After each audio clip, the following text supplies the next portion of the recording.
The camera isn't always the expensive part. The brand you choose is. Some systems keep charging you long after the camera is mounted, lock useful features behind subscriptions, and make switching expensive once you're deep in the ecosystem. Here are 4 brands I wouldn't buy, and 3 I would. 4. Blink. Blink is a good place to start because it isn't a disaster. It's just incomplete out of the box, and it's worth being precise about where the line actually sits. Blink cameras are cheap, and that's the entire appeal for a lot of buyers. The subscription-free path exists, but it depends on which hardware you have. With a sync module too, you can plug in a USB drive and store clips locally with no subscription. With the newer sync module XR, local storage runs off a micro SD card instead. Free cloud storage, on the other hand, mostly applies to certain legacy Blink devices and older accounts. It's not something every current camera gets automatically. So no subscription on Blink usually means local storage. And that means buying the right sync module to go with your cameras, not just the cameras themselves. Where the subscription actually comes in is smart detection, person and vehicle detection, the feature that tells you someone's at your door instead of just something moved out there. Sits behind Blink's Basic or Plus plan. Basic runs $3.99 a month or $39.99 a year and covers 1 camera. Plus covers unlimited cameras at a single address for $11.99 a month or $119.99 a year. So here's the real picture. Blink hardware isn't crippled without a subscription, but it also isn't fully free the way it sometimes gets marketed. You need compatible local storage hardware to record without paying monthly. And even then, the camera won't tell you the difference between a person and a passing car unless you're on a plan. For a lot of households, that's still a reasonable trade. Blink is priced like an entry-level camera and behaves like one. The issue isn't that Blink charges for something. It's that the smartest part of a smart camera is the part being metered out, and the free path requires buying the correct accessory to get there. 3. Google Nest. Google Nest is a different kind of problem because the hardware itself is genuinely well built. The issue is what it costs to keep using it, and how that cost has moved over time. NestAware, Google's cloud subscription for these cameras, had its price raised twice in under 2 years. It went from $6 a month to $8, then from $8 to $10. The higher NestAware Plus tier followed the same pattern, climbing from $12 to $15 to $20 a month. Same cameras, same features, and the bill kept getting bigger underneath them. Google has since rebranded that subscription as Google Home Premium, but the pricing history under the NestAware name is exactly what shows the pattern worth knowing about. To be fair to Google here, newer Nest cameras aren't locked out of history entirely without a plan. Depending on the model, you can get a few hours of event video previews for free, enough to check what happened recently. What the paid tiers add is real depth, 30 days of searchable event history on the standard plan, and 60 days plus 24/7 continuous recording on the top tier. So it's not pay or get nothing. It's pay or get a small window instead of a real archive. Here's why that climbing price matters more with Nest than with a single cheap camera. People rarely stop at one. The app makes it easy to add a second, a third, a fifth, because they're already in the ecosystem, and the subscription isn't priced per camera. One plan covers everything installed in the house. So the real cost isn't the sticker price of one camera. It's a single subscription covering your whole setup, one that's already climbed twice, tied to hardware you can't easily swap out once you're several cameras deep. That's the actual issue with Nest. The cameras aren't bad, and the entry price isn't unreasonable. It's that your ongoing cost and how much history you actually get to keep is decided by pricing choices made well after you've already mounted the hardware on your house. 2. Ring. Ring has a similar shape to Nest's problem, but the lock-in works differently, and it's worth walking through with an actual example. Ring Protect currently runs $4.99 a month for a single device under the Solo plan, $9.99 a month for unlimited devices under the Plus tier, and $19.99 a month for Pro, which adds professional monitoring if you're also running a Ring alarm system. Without an active plan, a Ring camera or doorbell still gives you a live view, But recorded video history, along with the person, package, and vehicle alerts that make the notifications actually useful, requires a subscription. Picture a fairly normal setup: a Ring doorbell at the front door, 2 Ring cameras covering the backyard and driveway, and a Ring alarm system covering the inside of the house. That's a common progression. Most people don't buy all of this on day one. They add pieces over a year or two as the app makes it easy to expand within the same ecosystem. By the time you're at that point, switching brands doesn't mean replacing one camera. It means replacing the doorbell, both cameras, and the alarm panel, because none of it is designed to integrate with equipment outside Ring's own lineup. The monitoring plan for the alarm system is often a separate cost layered on top of the camera subscription too, so the household ends up paying for 2 different tiers just to keep the whole system fully functional. That's the real long-term cost with Ring.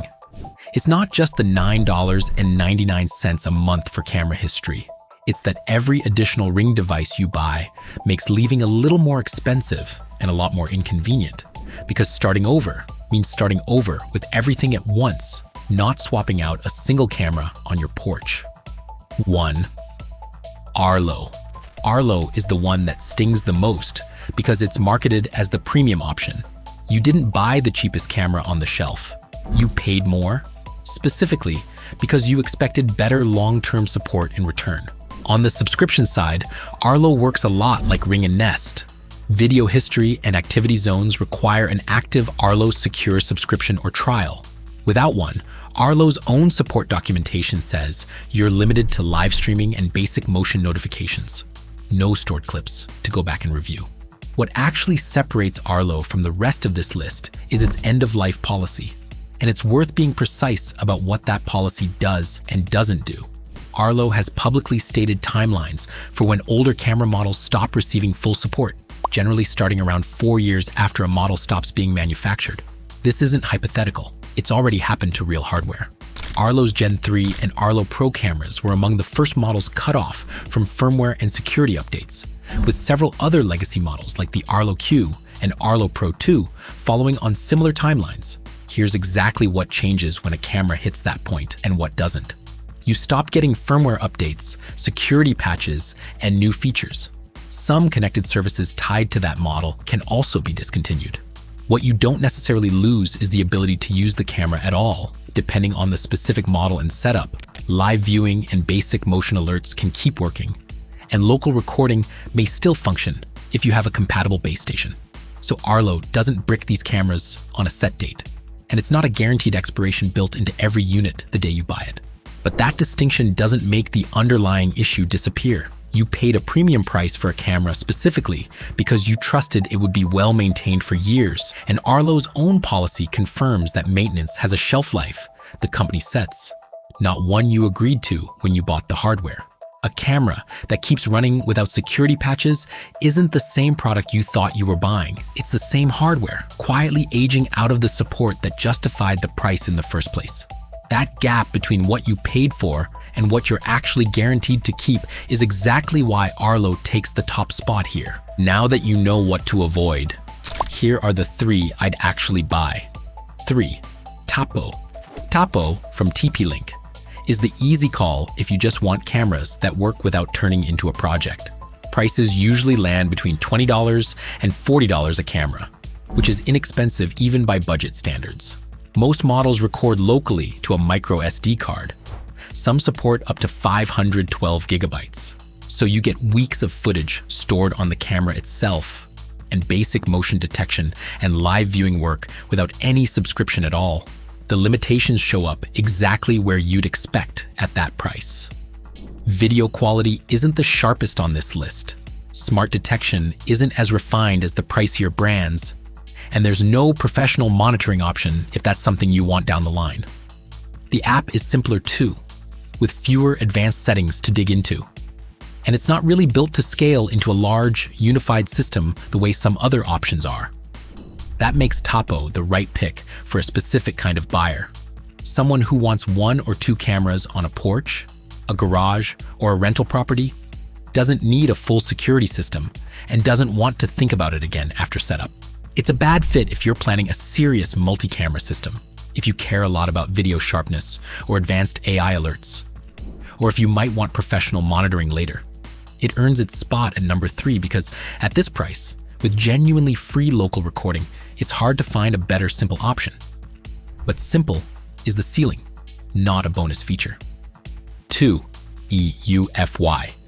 Eufy is a step above Tapo, and it's the pick if you want several cameras working together without needing to become your own IT department. The home base hub is the key piece. It ships with built-in local storage and can expand to several terabytes, so you can record continuously across multiple cameras without a monthly cloud bill.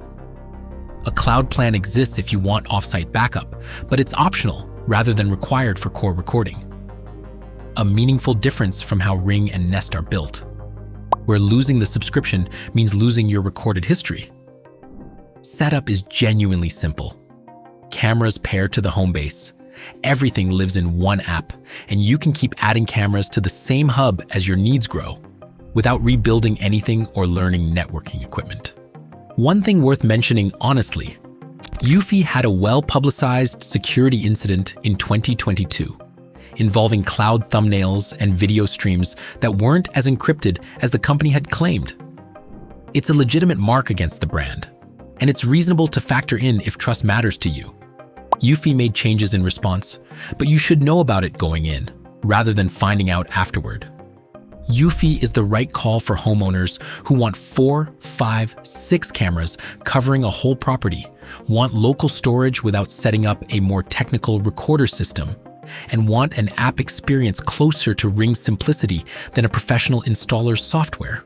It's the wrong call if you want the absolute lowest price point, or if that 2022 incident is a deal breaker for you regardless of the fixes made since.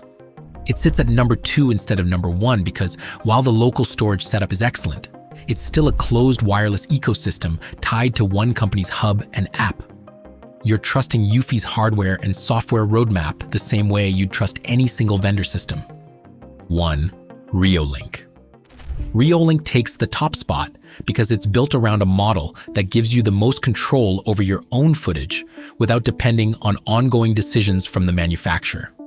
The core of a Reolink setup is PoE, Power over Ethernet, which just means one cable per camera carries both power and video back to a central recorder, instead of relying on Wi-Fi and batteries. That recorder is called an NVR, short for Network Video Recorder, a box with a hard drive that stores everything locally. A full kit with several cameras and an NVR typically costs somewhere between $300 and $1,500, depending on camera count and storage size.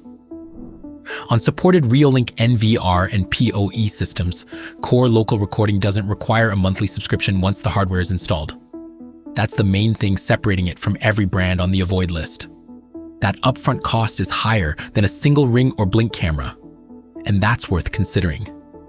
It's also not the easiest system to set up. Running cables takes more effort than sticking a battery camera to a wall, and the app and interface aren't as polished as Ring's or Nest's.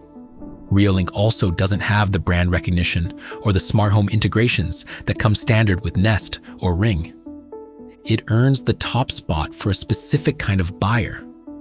Someone who wants to cover a whole property, wants continuous recording without a recurring decision attached to it, and doesn't mind a bit more setup work in exchange for a system that runs the same way years from now as it does today.